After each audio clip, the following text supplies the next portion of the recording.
Your cake was amazing. It kind of looked like one of those cakes where you really don't want to eat it because you know that it's just so, like, beautiful and it would look so nice to look at rather than eat. And then when you eat it, you just feel really guilty. I would totally eat it despite its good lookingness, though. Also, Bethan, you know lots about books. The amount of content you had in, like, your video.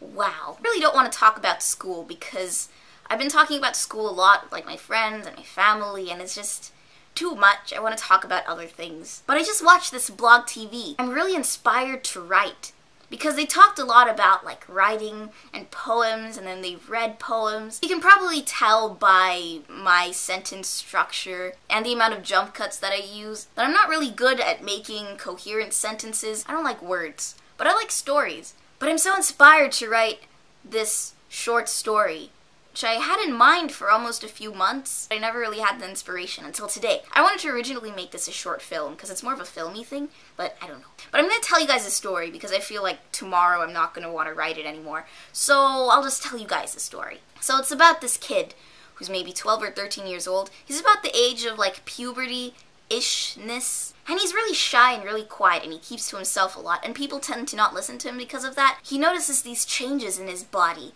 and he goes and he talks to his parents, and he says, Guys, I think something's wrong with me. And then his parents say, Hey child, don't worry, that's a thing called puberty. Don't you worry at all, there's nothing wrong with you. His changes just keep getting stranger and stranger.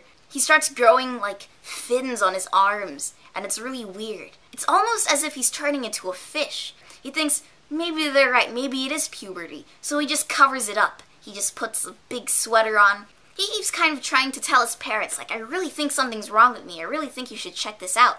But again, no one really listens to him. And then one day the parents are just sitting downstairs, you know, doing bills and reading, like parent things. And then all of a sudden they hear this noise that comes from upstairs, as if, like, some walls have been poked through. His parents run upstairs, and then they go inside the bathroom, and they find him.